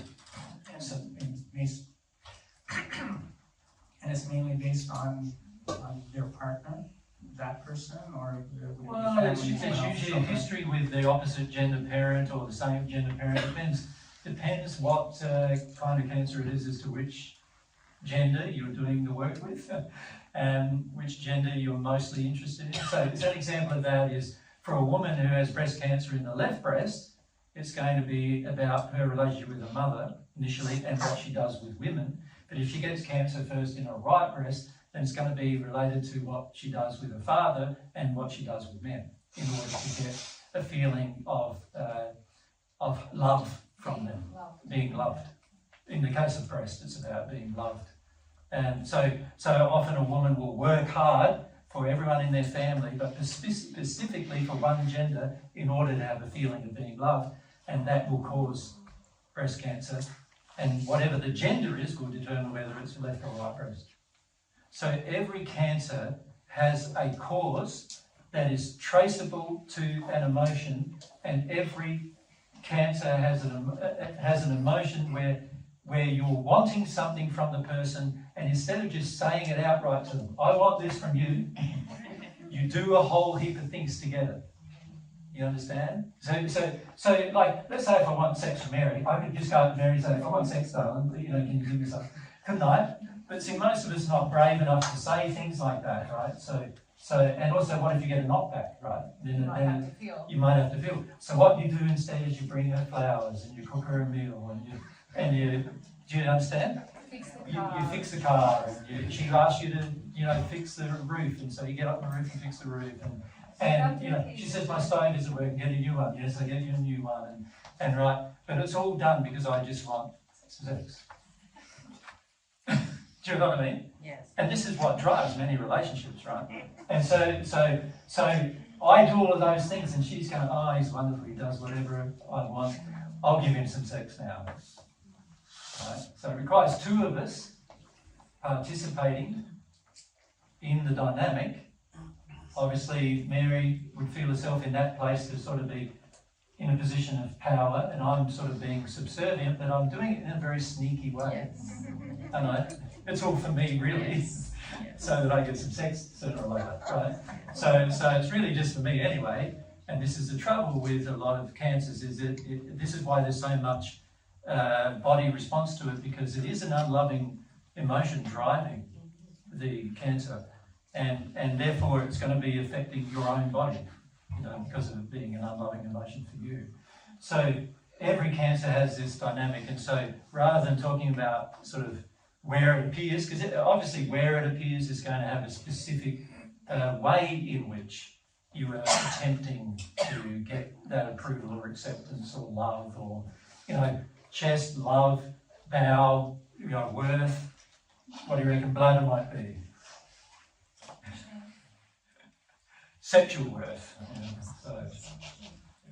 So, just depending on where it is in your body, head, using your mind to get these things.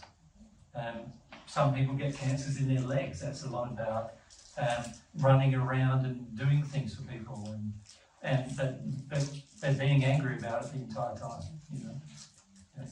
But having to do it because it makes you feel good about yourself when you get the approval, things like that. So it just depends very much upon the location in your body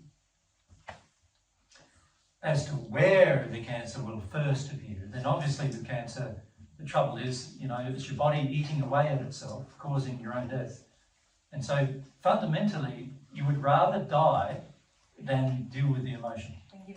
And give up the addiction.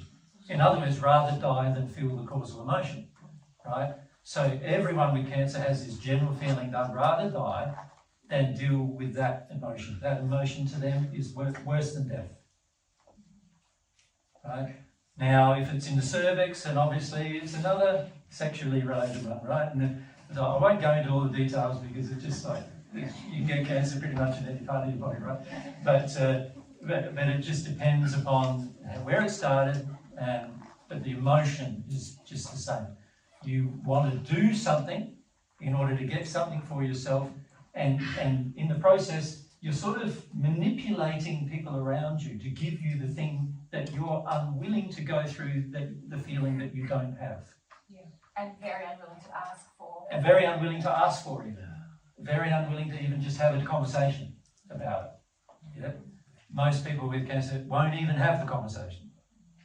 They'll die rather than have a conversation. Yeah. That's how strong the emotion is. Yeah? But getting back to this, again, all about controlling, in the case of cancer, one specific emotion. But as you control it in your soul, what happens in your soul? Your soul envelops your two bodies. And of course, when an emotion is blocked in a specific area of your soul, that blockage will relate to specific areas of your body. So if you're, let's say, with a person with bowel cancer, they will have a blockage of worth. They want worth from someone else. They're not prepared to let go of the reason why they don't have any worth, and they're not prepared to feel they don't have worth. They're not prepared to go through those emotions. They'd rather die than feel those emotions. So that causes a blockage in the area of the soul that controls the energy systems of the spirit body in that location of the bowel. And then what happens is the bowel then starts decaying because it hasn't got enough energy to maintain and restore itself. You all know that your body replaces its cells every 7 years, right? Every cell in your body, completely different in 7 years' time. And many cells in your body get replaced within weeks. So skin, for example, within weeks. Often some organs, softer tissue organs, generally within weeks, the cells will replace. And this process is interfered with by the blockage of emotion in the soul. So what happens is when there's a blockage in the soul at a certain location that is connected to, the energy system in your soul supplies energy to your body. So if that energy is coming into your bowel region to supply energy to that bowel region, and you've blocked off the emotion, you've stopped the emotion from flowing in that region, then now naturally that area of your body can no longer sustain itself without that energy. So it's going to begin decaying. Now, how it decays depends on what type of emotional injury you're suppressing. Cancers are all about eating away yourself, right? Overdoing things for yourself in order to get something from someone else, right? So that's the underlying reason for the body eating away itself. Other diseases depend on what kind of emotion and what kind of effect you want with that emotion, like what kind of thing you're trying to achieve. We know one lady, she passed now. I don't know who you're referring to. In Sweden, the lady. Yes, Yes, she passed, didn't she? We met her. She told us through she was wheelchair. She had ALS, wheelchair bound, had to be fed, maneuvered everywhere. But she had one of those typewriters where you could with a mouth, and she told us what process began her rage, and what it was her partner cheated on her and lied about it to her.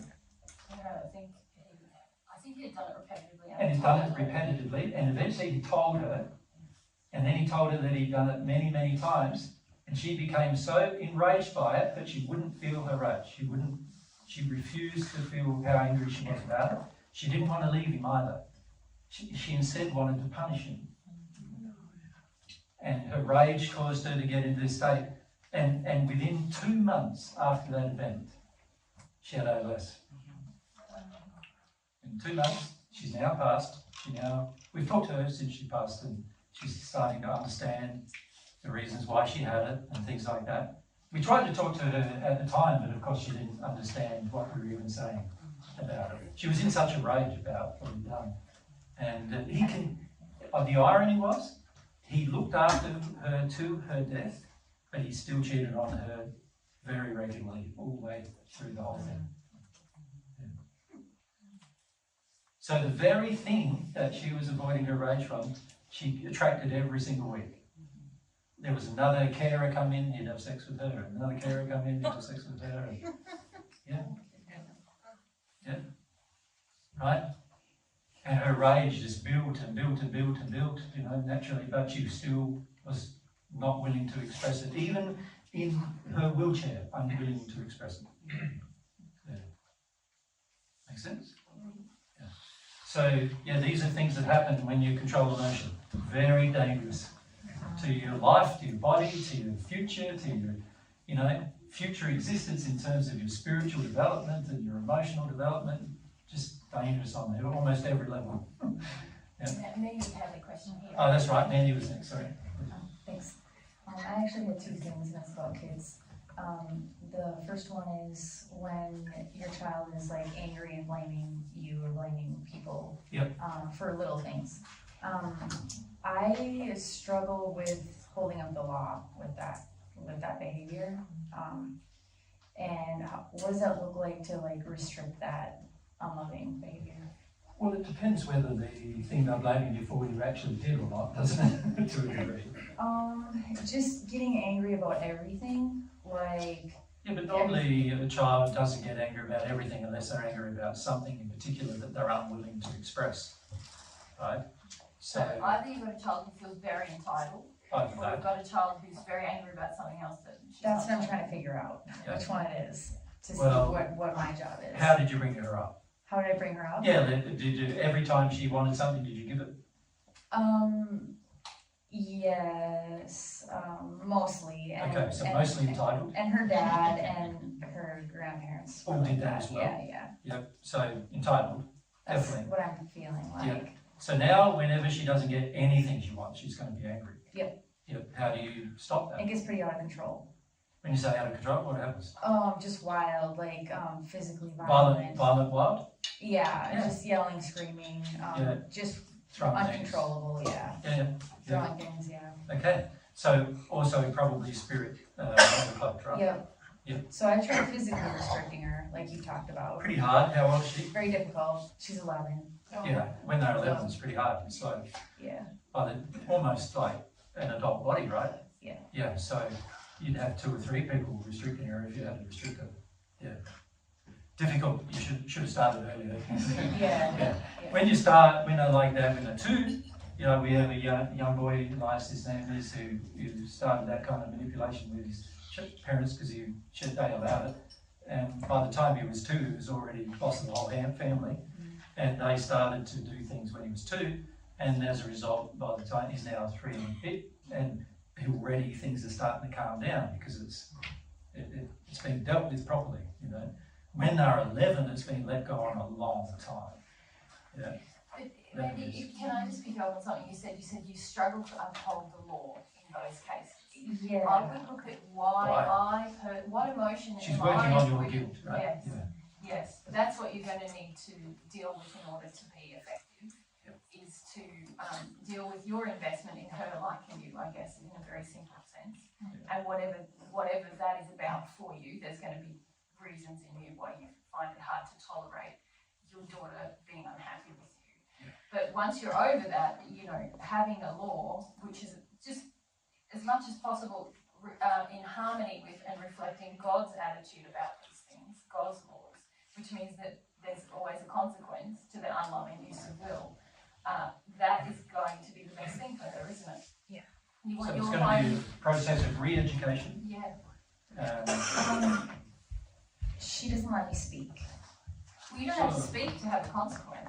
Okay, In yeah. fact, if you feel What do you you mean need she doesn't let you speak? Well, like You're the every parent. time I know, and that's why What's I wrong with feel you? like that's what I'm asking myself. What is wrong with me? That's right. Like, I mean, obviously, if you feel you can't speak to an 11-year-old, then obviously.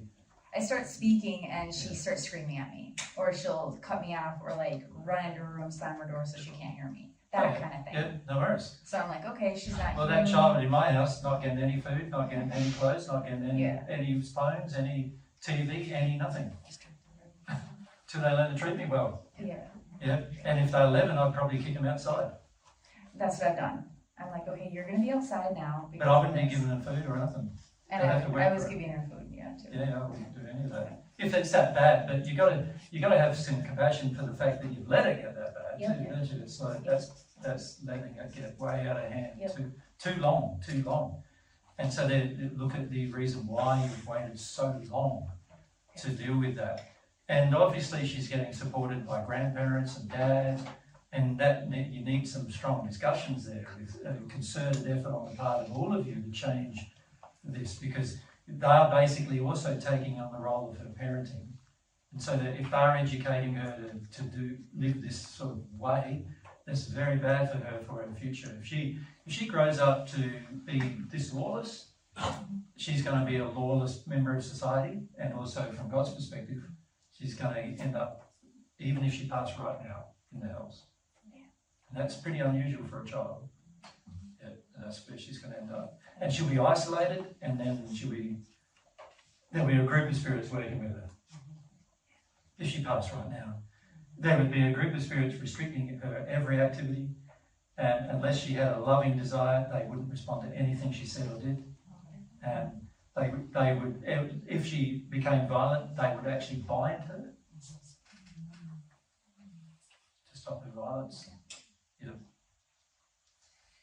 But it begins with, if you start a lot earlier, obviously you don't need to do all those things, right? And also, it's going to be so crucial now for you to deal with some feelings around this, to want God's attitude about these things, because otherwise you're getting undermined all the time and you're letting it happen.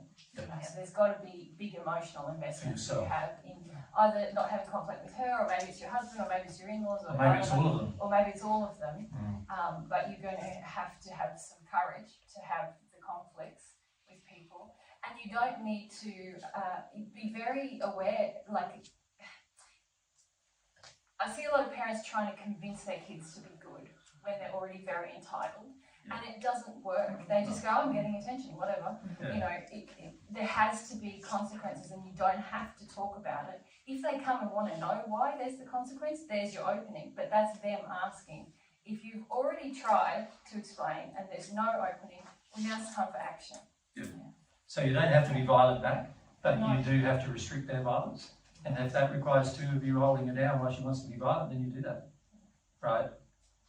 You know, what else can you do? You've let it go too long, and there's not much else that can be done other than that. You know, a person can feel their emotions without being violent. So that's the first thing. Also, a person who is allowed to be, as a child, completely unrestricted is going to end up being spirited overclocked at some point, for sure. Because the spirits love a person who is uncontrolled and Well, they've got all these reasons. You live in the West. Wow, there's toys, there's diversion, there's all these things. A spirit, and drugs, there's no alcohol, rules. all sorts of things. There's no rules, so spirits love that. Yeah. And that because the will of the child is so, what do you call that, permissive, you know, they don't have any kind of morality internally growing within them. No moral compass, no loving desire. So the spirit is like, well, this is great, this kid will do anything, I want to have some experiences, here I go, you know. Yeah. So very prone to spirit overcloaking as well. And, you know, that means you're not dealing physically just with your daughter either. You're dealing physically with the strength of the spirit who's with your daughter as well. And that often increases the muscular strength of the child. So it's going to require a concerted effort for more than just one person to deal with this. It's not going to be, if you let it go that long, winner, little winner 2 and 3, you can restrict them and the spirit leaves them pretty quickly usually. You know, we've had cases where spirits left them within 3 months, gone, and then you don't have to restrict a child anymore. And the child's more docile in the sense of not docile, because the idea isn't to make them docile with their will. The idea is just to get rid of the spirit who's causing their. So you get rid of the spirit. Now you can talk with reason with the child, and now it's a lot easier. And we've seen that happen with all of Eloise's children, pretty much, particularly her 2 boys. And they were so monstrously unruly that they were destroying the place, her house, and punching her and kicking her, and we'd be talking to her and they'd be screaming and yelling and hitting her, you know. And once you deal with it properly, if you met them now, you guys would not think that was their history. They're very well behaved, easy to get along with. All of them, including the youngest is 12, he cooks for himself, cleans up himself, does his own shopping, does his own washing, does his own cleaning, looks after everything. He knows what he wants to be when he grows up. They do very well. He has arranged his own work experience outside of school with the people who, you know, he wants to be an engineer and he's worked out. He can do that. He's done all that, he's 12. We now ask him to be a manager in God's way. He's 12. One day he was managing some 70-year-olds and he was telling them, look, you've got some emotional issues about intergender emotional issues with your wife, you need to address because she's looking after you. And they're pretty switched on kids' emotions. but when he was 3, he was like, Does your daughter have your build, Mandy, or Dad's? Build? Yeah. Physical, yeah. Mine. Okay. Yeah. So she's not. Slight. She's small. Yeah. Yeah, and she's shortish too. So, Yeah. but it's difficult to. It's going to take 2. We started when she was like closer to like 7, I think, and she was still just too strong. Even for There obviously wasn't consistency. No, there wasn't. Exactly. You've got to be really consistent. Yeah. And to break the hold of spirits on it is very consistent. Because if they know there's a little hole, they're going to use it. Yeah. Just by being consistent. There's a spirit who is restricted using the body of the person on earth doesn't like the restriction. So all you need to do is restrict them long enough for the spirit to leave, and once the spirit leaves, they won't come back. Because they know they're going to get restricted again. So they just go and try and find somebody else they can influence. So yeah, consistency, you know, and it requires both parents consistency. And if it sounds like you've got number of parents because you've got grandparents looking after and so forth. It's mostly my husband and I, but yeah, we're all on the same page. Yeah, so all need to be on the same page. It's very difficult if you're not. Very difficult. You can do a like non-physical restriction, as in just restriction of the environment, if you like. Yeah, so things like mobile phone, TV, Yeah, all these all the addictions. As soon as she enters violence, though, what are you going to do? You're going to have to do something. There has to be some way to restrict her physically. Physically. Whether it's, you know, These are her things access that- to you, if you like, And and the environment. I must say that the things I'm recommending, you imagine how the media would take something like that, right? Yeah, this weekend we just like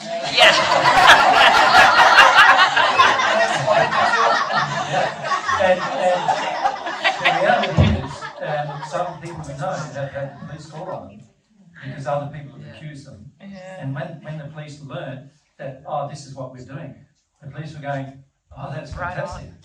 Then they're not going to have to do it when they're 20, right? So a lot of times, the things you're afraid of happening won't happen. It's just, when you explain it and you're not afraid and everything. And people meet the kids, people meet the kids and see that the kids are not traumatized, they're actually doing well. Or abused in any way physically. Yeah. So, it all depends on intention, doesn't it, you as well. And you being right in yourself, in your intention for doing it. If you're coming from a place of anger or punishment or whatever, that's not going to... Or blaming them for the situation they're now in, because really it's not, they're not to blame, right? A child who's been let go by the time of 11, that is the problem that began when she was born, right? Not just 11. So it's basically not good. Remember that when you became a parent, you were just as old as she was as a child. In parenthood. In parenthood. Most people are not educated to be a parent. So in other words, when your child was 1, you were a 1-year-old parent. In other words, before your child was born, you knew nothing about parenting. Everybody thinks they know something, but they don't, right? And then by the time your child's 1, you were 1-year-old parent as well. And when your child was 2, you were a 2-year-old parent. So you're still not a very, don't really know much about parenting yet, right? By the time you're 30, you might know, by the time the child's 30, you might know something about parenting, but it's not going to benefit the child. Maybe another one if you have one, but not that one. And so the problem is that there's a terrible lack of education on earth about proper parenting. And most parenting on earth is unloving, right? And you can't punish yourself for it, but you've got to correct it, right? You can't attack yourself for it, but you do need to correct it. You need to take different action. And a lot of times the action needing to be taken is going to trigger you emotionally because there's guilt and shame and all sorts of feelings. And then other people look at you strange, like, what are you doing with the child? I remember one child came to a seminar. He was about 2.5 years old and he was screaming all the time.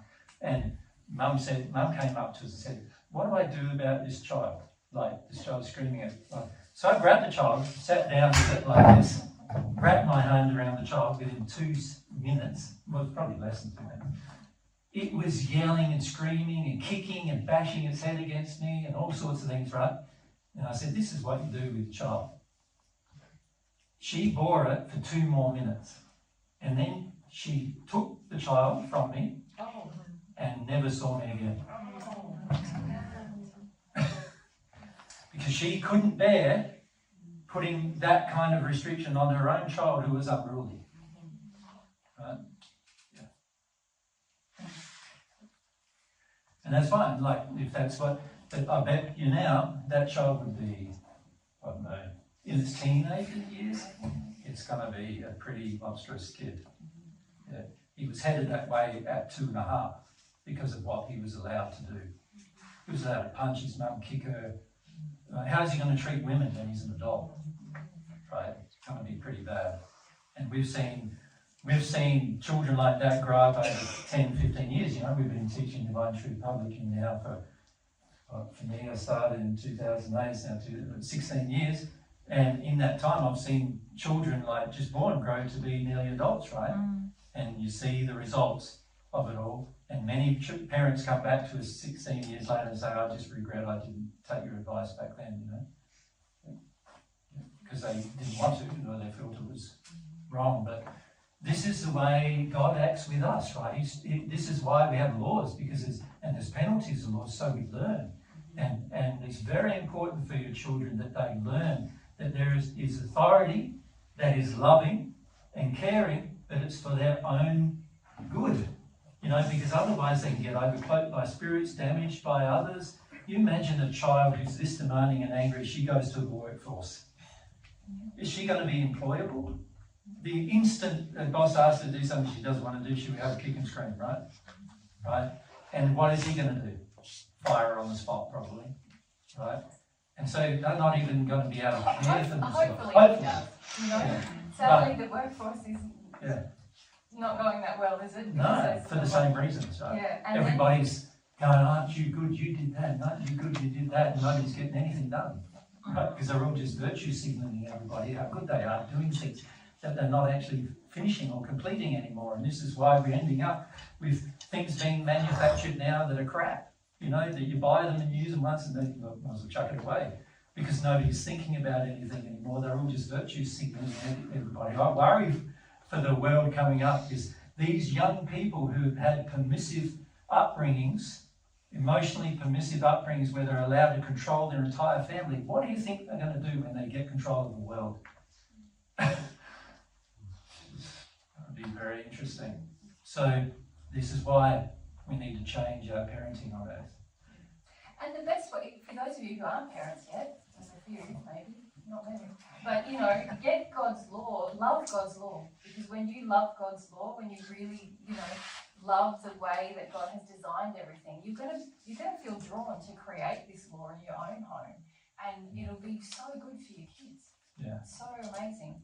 They'll understand that authority can be loving, not punitive, and that it can create freedom. Laws can actually create more freedom and more happiness. But also, what's free for your child must also be free for you as an adult, and must also be free for other children. So if your life is a nightmare because your child has been given freedom, then that's not real freedom. Well, and I would say your child is not free. She's a slave to her commands. Yeah. She's slave not to her free. addictions. Yeah. She can't create for herself. She can't care for herself. She's a slave to needing other people to do all that for her. So she's not free.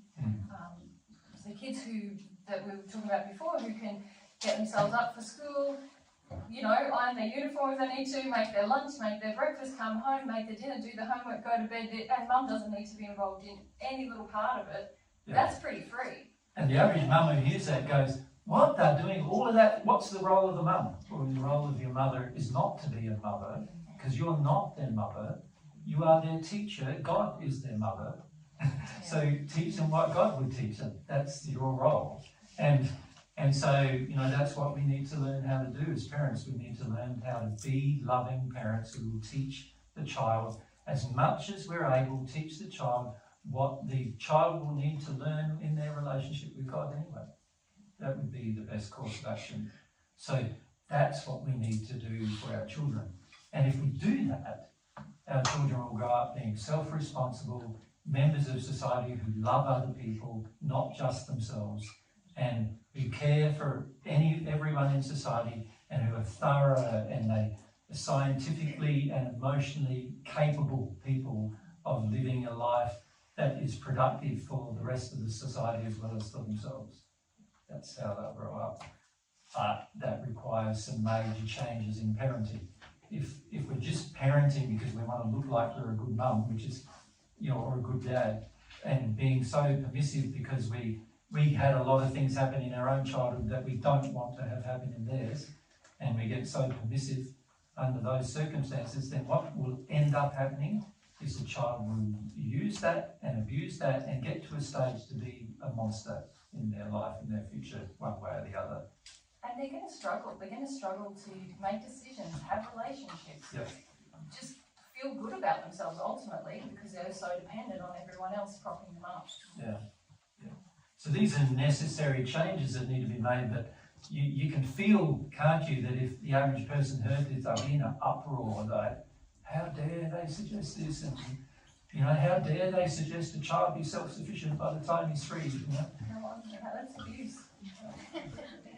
No, it isn't. You imagine the pride the child is going to have in itself, being self-sufficient in the sense of sort of emotionally self-sufficient by the time of 3 or 4, and then physically self-sufficient by 7, like where they're earning their own money and everything by the time that state is happening. You imagine how, when they're an adult, how they're going to cope with life. They're going to find life under all circumstances. No matter how tough it is, out externally, they're going to find it easy. because they have that self-confidence and self-awareness that comes from understanding these things, right? But what I would like, many of you are dying to do a wee now, so we need to just have a short break, and then I'd just like to have a brief discussion about awakening. Can we do that? Yes. Okay.